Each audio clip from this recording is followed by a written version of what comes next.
I want to thank our children. They have been very cooperative in absence of their elder brother, even in the presence of their brother, to look after kids very well. Tukwebaza Edith yabadde musabi nnyo, yakkiriza Katonda era buli jankuutira naye nga simanyi nnyo lwaki ankuutira nga Katubaamu njagala oyiga okuwummulira mu Mukama. Buli kintu ekijja nga tokitya wummulira mu Mukama. We are so grateful, Mama Betty. Thank you so much for standing with us during this trying, tough time.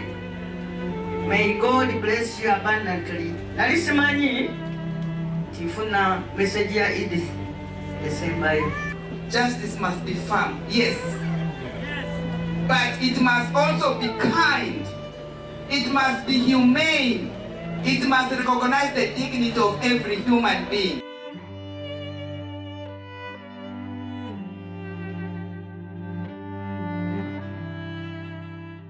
Download the app on App Store or Google Play Store now.